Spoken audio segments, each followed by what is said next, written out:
Okay, so good morning again, everyone, and welcome back to Bezerra Spiritual Healing Center.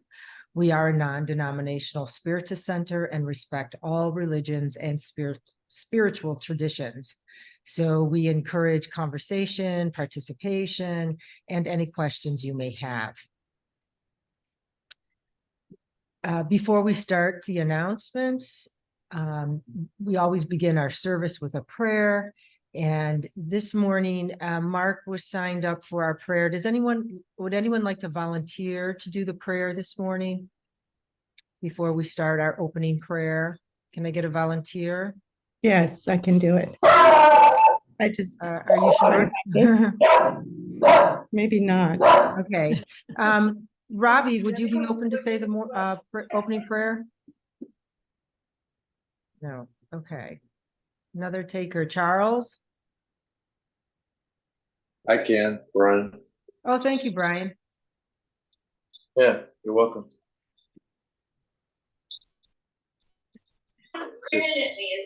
Gonna go out in the backyard away Maybe from we should everybody. all mute. Excuse me? We should all mute before. I'm ready.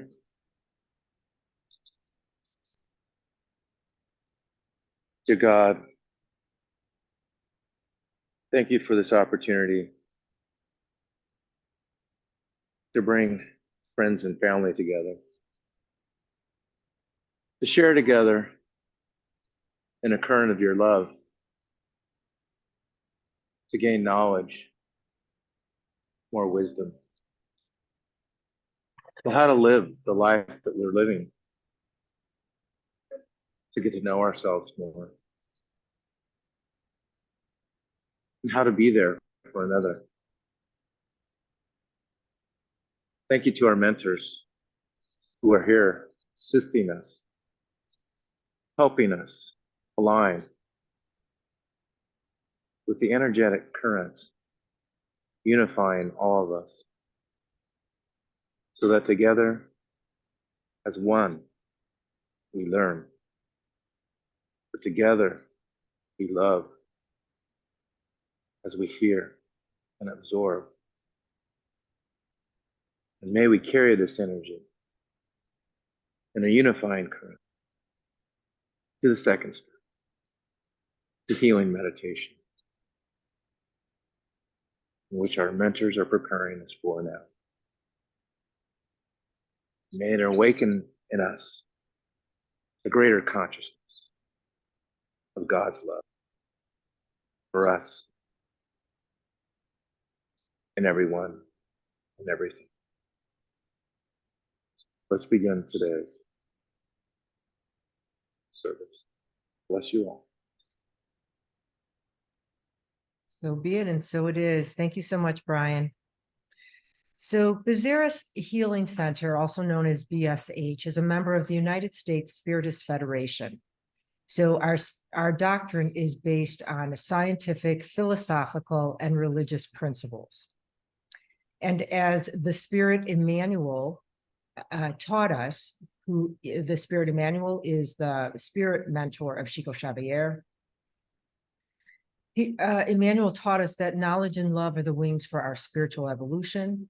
And this is the reason why the first part of our services are divided into two parts. And the first part, we will have someone speak, sharing, helping us with our intellectual knowledge. And then the second part is the virtual healing passes. And we want to remind everybody that your mentor will be working with you and other benefactors. And this is the time when we receive the healing energies. And now I will share my screen and talk about the announcements, the activities that go on within the BSH Center. So every day at, I see the prayer is at 6. Is that? Yes. Yes, 6 p.m. Oh, okay. All right. I'm looking at the classes. Sorry. Yes. So right on top there, every day at 6 p.m. Pacific time, There is a daily prayer, and it's the same Zoom that you joined for this meeting, for this session. So please feel free to join at 6 p.m. for the daily prayer. Everyone is invited. And then we have on Monday is the internal healing service with the mediumship group, and that is by invitation. Tuesday is healing and self-healing. It's a study of the book. It's a medical spiritist point of view. That's with Dr. Andre Mohea. And this is with the Divine Light Study Group. And then on Wednesdays, we have our fraternal counseling, and this is by appointment. So these are, the ideal time, but I think there's some flexibility within that. So if another time works for you, please reach out and contact BSH. There is also a book study on personal transformation. On Thursday, there is another study, Living Spring, the book by Emmanuel and Chico Xavier. The second Thursday of each month is an in-person study, prayer, and healing service in the Sacramento area, correct? There's nothing there again. There's the daily prayer Friday and Saturday at 6 p.m. And then Sunday is our spiritual education and healing pass, which we're attending right now. And then later on today is another book study with Divine Light, and that is at 6:30 Pacific time. And there is the website address if you want to check out the website. Okay. So let's see. So our speaker today is Regina, and I think many of you know Regina, our beloved Regina that we all love and adore. So without any further comment, I will turn it over to Regina, and she will let us know. I think we're speaking on stimulus, internal, external stimulus. Thank you so much. Yeah. And here's Regina. Thanks, Teresa.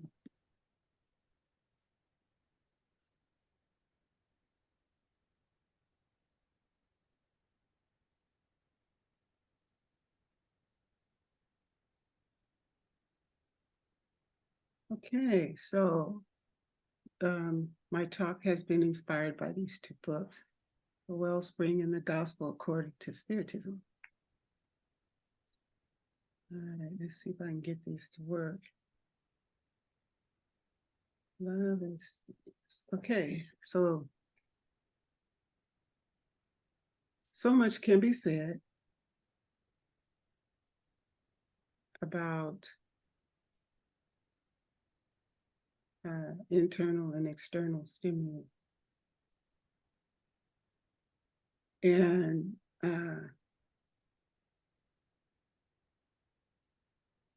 there's two types. We have, of course, internal and external. I lost my place, so here we go.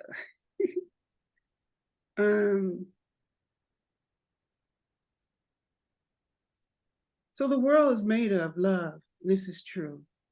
We all want a piece of this love, and often we look for it in different ways, as we all have our choices.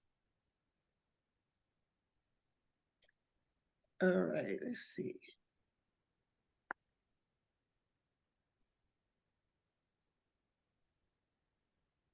So the external, that which we receive from the outside of our bodies. The external stimulus includes touch and vision, taste, sound, etc. Internal, that which arises within. The internal stimulus includes hunger and thirst, emotional states. And most importantly, the communication with our Heavenly Father, our Lord Jesus, our guardian angels, and our mentors. And although we speak from here to there, oftentimes we don't see a separation when we're talking to God or Jesus. We just start talking. So now I'm going to get into the external, more of the external first. So here we have external devices that pulls a lot of our attention.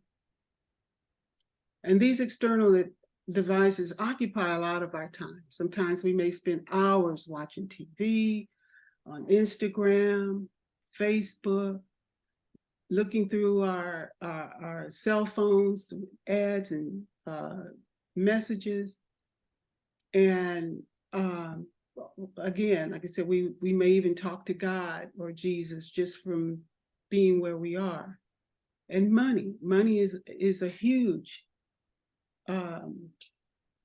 stimulus for us to go out shopping. So oftentimes we find ourselves busy with these things, but we all know that in moderation, everything is good. But oftentimes we become way more passionate about these things and we indulge. And I'm even going to go further out to talk about an external stimulus that pulls us away from seeking God or thinking about spiritual life after death. And this next clip, cryonics. So I was listening to a talk on cryonics, and I learned that these people believe that one day they'd like to have their body brought back. And the odd thing about this is that they have no proof and no way of actually knowing if it will even work. So they freeze the whole body or parts of the body. Some can only afford to freeze the head, and some can afford to freeze the entire body. And this I see as a stimulus that has been completely removed from knowing who you are as a being, who you are as a spiritual being. And fear of dying is huge. And the lack of education about spiritism or about God is completely missing from this way of thinking. And for the company, they ask for your benefits to be turned over to them. So that's how they can continue making this work for them. So we also have more excessive ways to stimulate us from our spiritual path, and that is we can become greedy, and we like power, and power can be a driving force for you to cheat people out of their belongings, whether it's their money, their land, or whatever. And we can also get all wrapped up in beauty. Drugs can pull you away, and once you get involved in drugs and alcohol, it's hard to come back. Some do, not impossible, but hard. And fashion, some of us spend a ridiculous amount of money on fashion. And food, overeating, and games, and sex, and weapons. So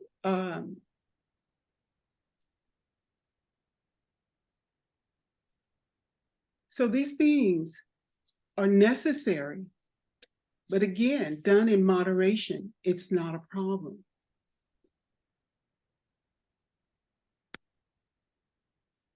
And sometimes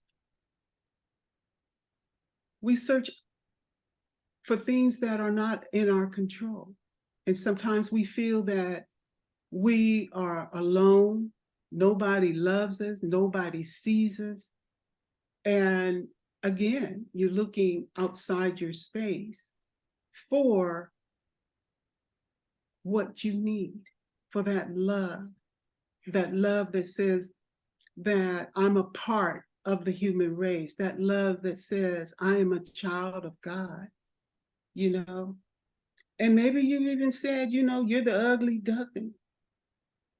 And, you know, when we're young, all kinds of things comes to our mind, and we don't think that we're good enough, we have enough, we can do enough, you know. We're always judging ourselves. And we don't automatically have the key to life. So I'd like to take another look at another picture here. Let's see. If we often comparing ourselves to other people, to our friends. And the love that you attract is the love within you. This can be said about us, oneself, and how you see others. We may say, I don't see anything special about someone. Leah's here messing around. But another person might see that same person as being the most beautiful soul they've ever seen in their life. So there's always something for someone to see and feel about another person. But I think it's very important for you to learn to feel about yourself, to learn to love who you are and what you have. But I think also that takes practice. It takes practice accepting who you are and loving yourself. And I think when you are giving the right tools, it can happen even faster. And this is one of the reasons why I like the book, The Gospel According to Spiritism, because it teaches you how to get in touch with yourself, how to love yourself, who you are, why you're here, and your connection with each other and with God. It's a beautiful, beautiful book. And I think we all are special, and we're special to someone. So let's even take another closer look at this word love.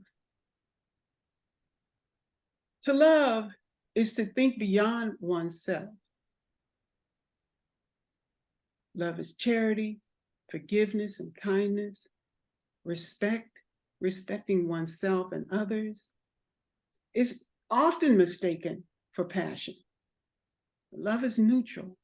It's not demanding. I thought that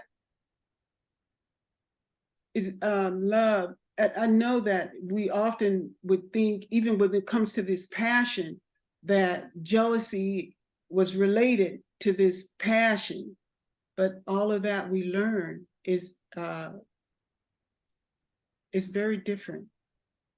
It's more of what you're lacking within yourself to know that it's not related. It's ignorance. When someone says nobody loves me, something we should not be, it shouldn't be something that we really concern ourselves with when we haven't gotten in touch with who we are or why we're here.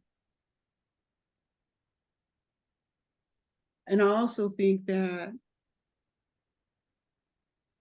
when you do something for someone and you're disgruntled about it, you're showing yourself a little piece of yourself.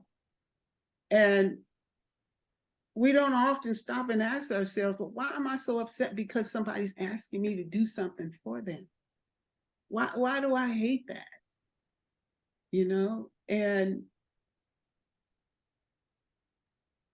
if you want someone to do something for you, is that same feeling come up that you felt towards someone else? We have to, if it does, it's a window into who you are, a part of you, and how you display your love. Is it disgruntled? Does it want to help anybody? Are you one of those people who always want to be given to? Or would you like sharing, yourself and your time? And now, I think that nowadays we need love and understanding of each other more than ever. Because I think everyone is searching and looking for something deep within them that needs to be satisfied, that needs a hug, if you will. And love, I'd like to take a look at love on a grander scale. Oh, I thought I had changed it, but I didn't, evidently. So here's some of the things about love that I missed clicking on. But here are 4 examples of people who love on a very large scale.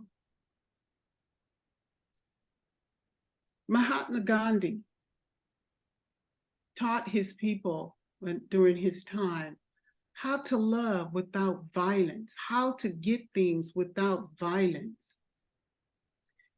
And it took him a while to show them that they can change the minds of those leaders around them to get what they need. And you have Sister Teresa here, who, when in the convent, wanted to help the poor around her. But the convent was against her giving food from the convent to the poor. And so she would give them even portions of her own food or all of her food if she saw someone who really needed it. And of course, they were against that as well. So she decided to leave under their pushing her out, under their misunderstanding of love and what it means. And then you have Molly here, who was a millionaire, a self-made millionaire. I mean, he had all these different companies that he created to build up, to make all this money. And one day he had an inspiration from God, and he gave it all up. You should have saw the faces of his family when he told them, I'm selling the business. And not one, I think he had 4 or 5 different businesses he was pulling money from. And he got rid of all of them to help the children in Africa. He would always pick up strays and go out in the middle of the night and find the children who were alone and bring them home and give them a home. And he finally created an orphanage that helped all of these children and helped educate them. I mean, this is love on a grand scale. And then you have Divaldo Franco, who, through his mediumship, created all these books to help support an orphanage in Brazil. And he fathered like 600 children. And he created this huge compound to help families. In this compound, there's schools and education for whomever needs it. I mean, that's a love on a grand scale. Their hearts was really open to help people without knowing them, without being related to them. Didn't matter.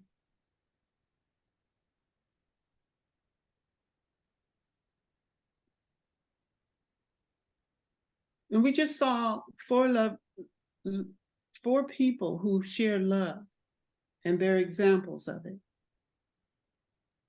And here we have ways where we can also learn how to share. We can mentor kids at Boys and Girls Club. We can do fraternal counseling. We can donate to help feeding the homeless. And I have to say, when we do that, the feeding the homeless, when we're creating these lunches, I want the homeless to feel the gratitude from everybody who donates to them. I want them to feel the love of God that from our experience, from what we have pulled from these books and our learning, from our experiences throughout life. I want them to feel that love from your donations to them, because it's important. And the gratitude that that's received from them, I believe they're feeling it. But there's so many ways to help. You can help a neighbor, whether it's their yard or taking them to the grocery store, whatever. And keep in mind, as we serve others, we are serving God. As we help others, we're helping ourselves get more connected. We're learning more about what it is to be charitable.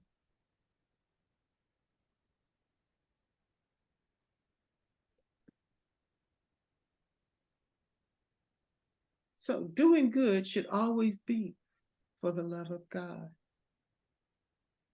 And it's okay for each of us to embrace change.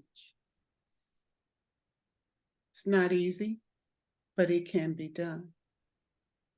One thing about this life is there's no escaping challenges. There's no way to escape them. We all have them.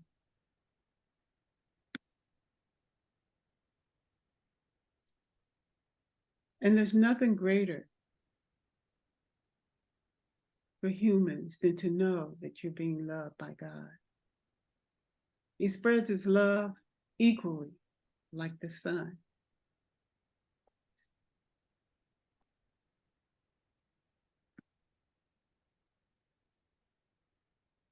I think that's the most beautiful picture. I love it. So our lives unfold. And again, we will face a lot of changes, a lot of challenges. And it's important to ask for help if you need it.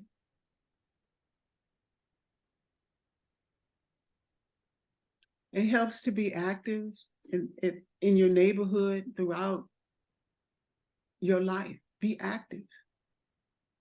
It helps to study, it helps to pray, to exercise, and to be of service for others.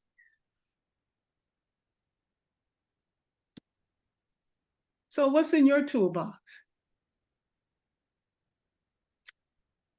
To be kind to yourself,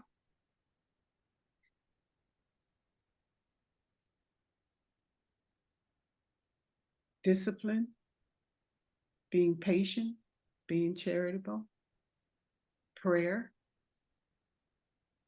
A lot of these are in my toolbox. I didn't put those ugly ones up there, you know, like anger and disappointment and all that old kind of stuff. But they're not my tools, but they are things I'm working past. So these to me are much more important than being angry. Being patient and trying to love through whatever I'm disgruntled about.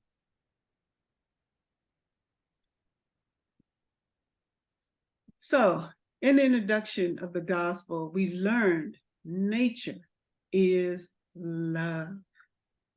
Nature was created from love.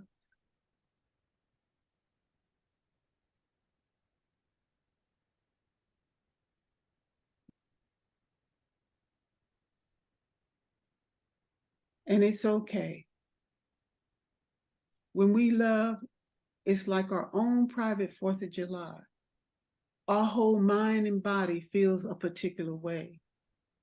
And we think, oh, wow, what God's presence is with me.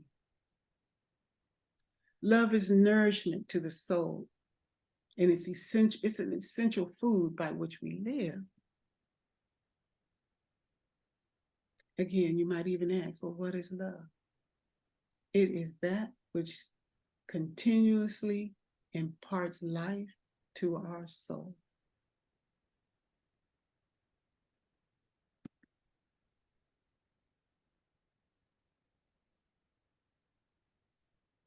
So let us not block the flow of love of others, the well-being of others is just as important as yours. There's always a wellspring of love for all. There will never be a shortage of love because God has created us from love. And it's important that when someone's in their moment of glory, I don't care if it's, you made a pie and somebody says, well, my sister makes a better pie than they do. Don't steal somebody else's thunder. Let them have that space. It's theirs. There's enough to go around. That's just a little minor example.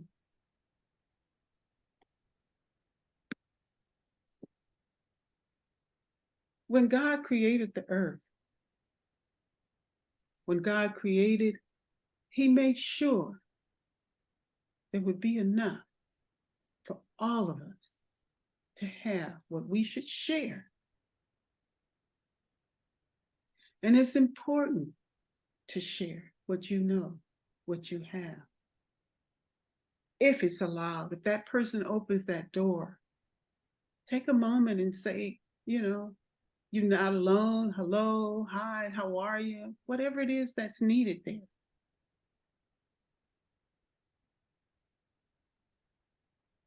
It's okay. If a person asks a question of you, you can always ask them in return. Would you mind if I share my thought? Or I'd like to invite you to something, blah, blah, blah, whichever. And here, as a suggestion, pray, meditate, study, ask for what you need. If God is all you have all you need. And I want to thank you all for your attention. Yes, I was nervous. No, I didn't say it all. But that's it. That's all. Thank you so much. Thank you, Regina. It's one of those kinds of presentations that we could probably hear every day, or we need to hear every day. So thank you so much. And I especially love toward the end there where you were speaking about not stealing other people's thunder. That's such a good practice for us. And it helps us to kind of let go of the competition and the need to be, oh, what I know, and I'm better than you, or going to outdo each other. I think that's a beautiful reminder. And if we can allow that space and just practicing being one among many instead of always needing to be up on top or thinking that we need to be up on top. So thank you very much. I would like to open it up to the group if people would like to ask Regina questions or make comments. Feel free, just go ahead and unmute yourself, or you can raise your hand.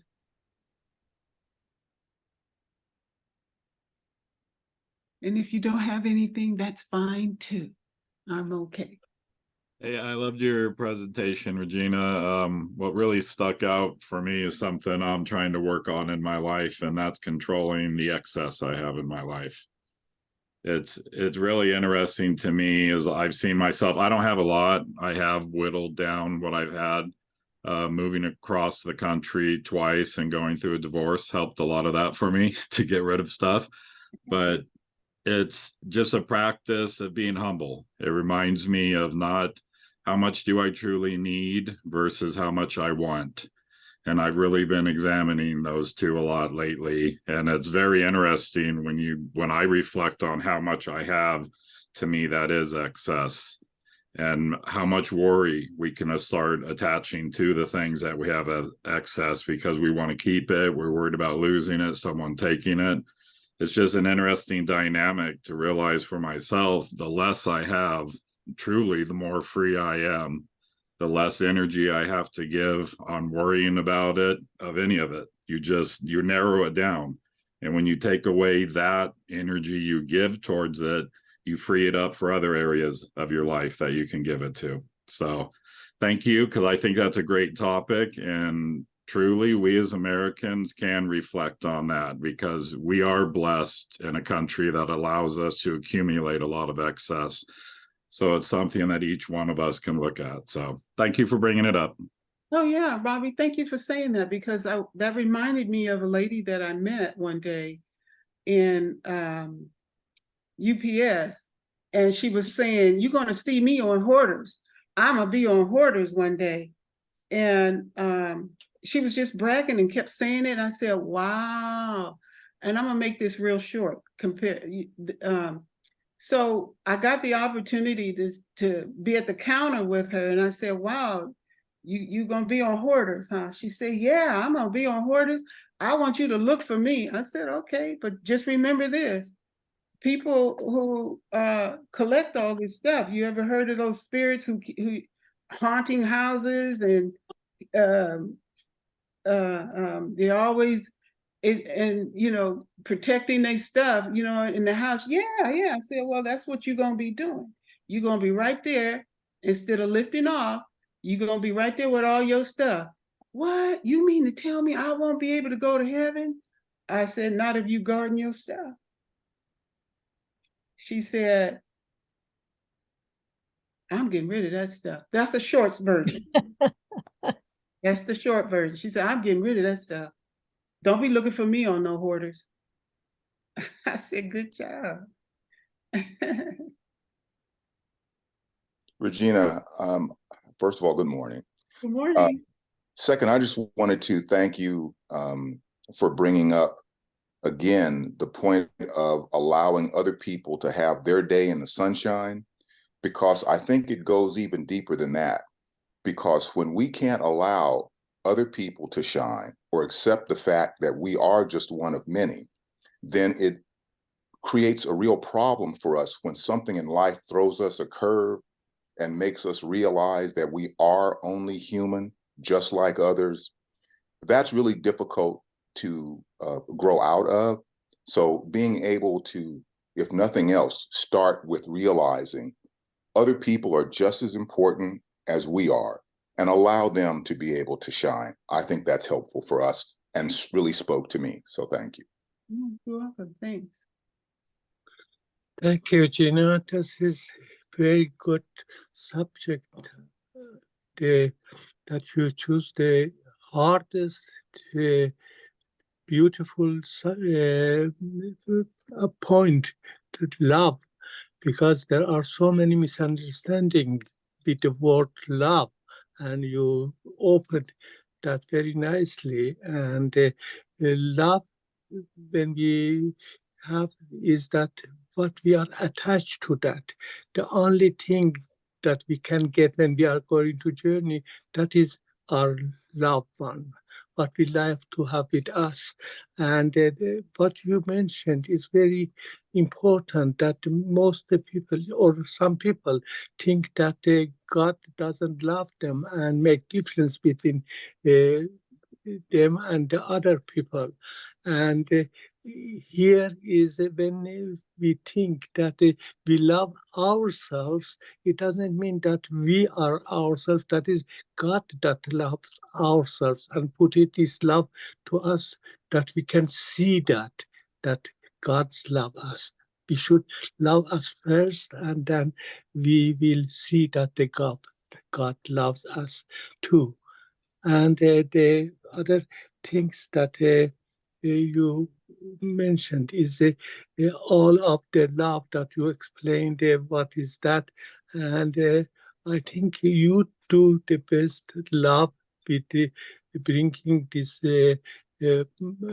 subject, love, because it's important that we know ourselves, and the people who show us, like the mentor, the teachers, that the prophets, Jesus mostly, shows us we are very important creature in the world, and we should know ourselves. We have a lot of ability that we can use it, and we can be successful, we can be happy, we can help the other people when we love ourselves and we have love in ourselves.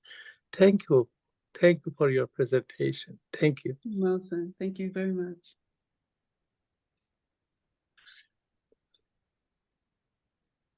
Gina, thank you. Loved it.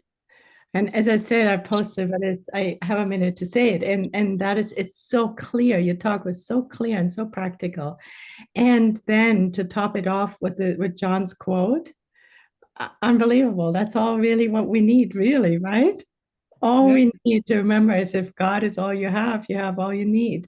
It just summarizes it all. So and I have to admit, I've never heard that quote. So this is perfect. Totally love it. Thanks so much. Thank you guys. I'm good, you guys. That's enough. Thank you. Okay. Thank you, Regina. Another good one. So now we will head into the second part of our service today, which is the healing passes. But before we do, we will take a 3-minute break. So if you want to get your water, get pictures of loved ones, take a bio break, we'll see you back in 3 minutes.